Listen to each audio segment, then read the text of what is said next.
Sophie Mongeon est avec nous. Bonjour Sophie. Salut Rémi. Tu sais pourquoi j'aime travailler avec toi? J'espère que tu vas me le dire. Oui, je vais te le dire. C'est parce que tu nous sors toujours des affaires judiciaires, mais de l'ordre de l'incroyable. Et incroyable, je veux dire, dans l'ordre, on ne croirait pas que c'est vrai. Là, regarde, tu en as deux pour nous. La première, c'est celle, ça implique c'est au Canada, c'est arrivé au Canada, c'est un accusé qui est sourd, qui ne parle pas, qui ne sait ni lire ni écrire. Et là, lui, il s'est mis dans de beaux draps. Puis comment on fait pour juger cette personne-là? Bien, ce qui arrive, c'est qu'à certains moments donnés, pour avoir des poursuites au niveau criminel, il faut que la personne soit quand même apte à subir un procès. Donc, dans ce dossier-ci, ce qui est particulier, c'est qu'au lieu de dire que la personne est inapte à suivre son procès pour maladie mentale ou des problèmes psychologiques, on dit plutôt qu'il y a un arrêt des procédures. Pourquoi? Puis c'est triste, cette histoire-là. Là. C'est un pauvre jeune, là, je dis jeune, là, de 31 ans, qui a vécu avec ses parents pas mal toute sa vie.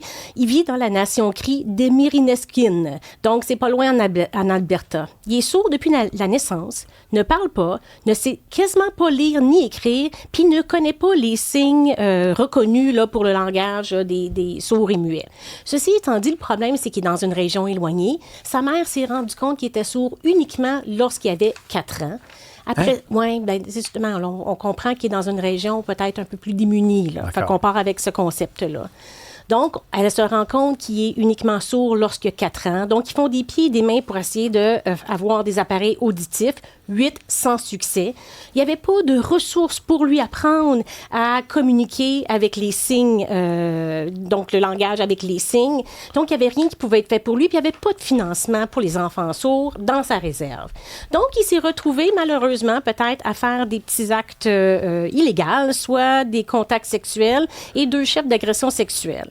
Donc, ce qui s'est passé, c'est que sa défense s'est présentée à la cour et a dit, écoute, il n'y a pas la mens rea, il ne connaît pas ce qui se passe. Alors, comment peut-on accuser quelqu'un et le déclarer coupable s'il ne comprend pas qu'est-ce qui se passe et il n'est pas capable d'avoir une défense pleine et entière? Donc, à ce moment-là, ils ont engagé un docteur qui est venu dire, écoute, il reconnaît que les mots « mère »,« père »,« aller »,« manger »,« désolé »,« non »,« oui » et « au revoir ». Donc, c'est le seul vocabulaire qu'il a. Il est capable de vocaliser le mot « frère ». Donc, à partir de ce moment-là, comment est-ce qu'on peut dire qu'il est responsable de ses actes? Il ne comprend pas c'est qui le juge. Il ne sait même pas c'est qui son avocat. Donc, la première cour est venue dire, écoute, on fait un arrêt des procédures parce que ça ne donne rien. Il n'est pas capable de se présenter au tribunal. La couronne va aller en appel. Pourquoi? Parce qu'elle va dire, nous autres, on ne veut pas qu'il y ait un arrêt des procédures. On veut plutôt dire qu'il est inapte psychologiquement à subir un procès. Pourquoi? Parce qu'ici, c'est un arrêt des procédures. Il retourne chez eux. Il n'y a pas vraiment de suivi. Donc, qu'est-ce qui fait en sorte qu'il ne va pas recommencer? Il n'y a pas d'aide. Il n'y a aucun soutien. Tandis qu'aussi, on dit qu'il est inapte à subir son procès.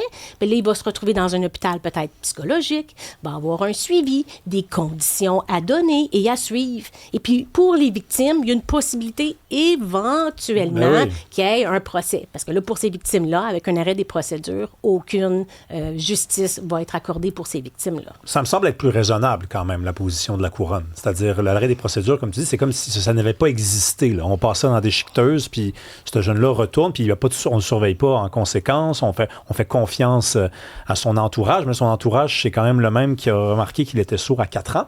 Donc, ça me semble être quand même une position. Parce que je pensais qu'on tenait à ce qu'il soit jugé. Je pensais que c'est là que tu nous emmenais. Mais c'est pas ça. C'est qu'on dit peut-être qu'il faudrait qu'il y ait dans un hôpital psychiatrique aussi, ou qu'en tout cas, il y ait un encadrement. Bien, la limite, ce qu'on a dit, c'est qu'écoute, on va se donner 2 ans, puis on va y enseigner le langage. Mais en bout de ligne, la docteure qui témoignait est venue dire, même si on fait ça, il n'y aura jamais les informations, les compétences suffisantes pour comprendre pleinement qu'est-ce qui se passe. Donc, dans ces circonstances-là, l'arrêt des procédures a été maintenu par la Cour d'appel. On le sait que la Cour suprême pourrait être saisie de ce dossier-là. C'est une question plutôt factuelle, mais cette décision-là pourrait avoir quand même faire office de jurisprudence pour d'autres dossiers. Là. Si je dis, moi, je comprends pas, qu'est-ce qu'il y en est, je suis limitée, on peut tout de suite tirer ça à du TDAH, à de l'autisme, à d'autres capacités peut-être limitées. C'est ce qui m'inquiète un petit peu. Fait que je comprends que la couronne a dit, écoute, peut-être qu'il n'est pas apte à voir son procès actuellement, mais arrêtons pas les procédures, mais disons plutôt pour le moment qu'il est inhabile et ça nous permet de relancer les procédures un petit peu plus tard. C'est de la misère, ça. Ça, c'est vraiment vraiment un cas de misère. Là, on n'imagine même pas qu'on est au Canada. Pourtant, parle-nous du Daily Mail qui est dans l'embarras, parce que là, il y a des gens qui prennent en photo, qui documentent la vie privée de certains artistes, puis ça les énerve, ça les tanne. Hein? Justin Bieber est reconnu pour être toujours en train de résister au simple fait d'être pris en photo, parce que, je dis le simple fait, mais ça fait depuis qu'il y a 12 ans qu'il se fait prendre en photo tout le monde. Raconte-nous cette histoire-là. La monarchie, on le sait, se fait courir après beaucoup par les tabloïds parce que ça vend des magazines en quantité industrielle. Et ça fait une couple d'années que les stars, surtout dans l'emprise britannique, ce qu'ils vont faire, c'est qu'ils vont poursuivre les grands tabloïds. Donc, on parle du Daily Mirror, du Sun, du Daily Mail, et c'est pas la première fois. Donc, depuis 2015, il y a des célébrités qui ont déjà gagné contre le miroir. Donc, on parle de Sadie Frost, qui est l'ex de Jude Law. On parle aussi du propriétaire, même du dirigeant de BBC, Alan Yento. Eux autres, ils ont gagné des sommes qui peuvent varier entre 160 000 Canadiens à 491 000 Canadiens. Mais là, lui, le prince Harry, il veut pas laisser ça mort, probablement parce que, Rémi, il y a évidemment un stress post-traumatique. Sa mère a été courue après beaucoup par les tabloïds. Donc, lui, il veut pas régler hors cours. Il veut avoir des jugements. Fait qu'il a tenu tête à plusieurs tabloïds. Et il a obtenu gain de cause. Donc, effectivement, contre le miroir, il a gagné 265 000 Canadiens et avec une autre entente confidentielle. Contre The Sun, il a gagné 18,9 millions Canadiens avec des excuses publiques. Et pourquoi cette fois-ci, il a perdu contre le Daily Mail? Parce que l'enquêteur le détective privé qui était engagé souvent par les tabloïds, a finalement changé son fusil d'épaule.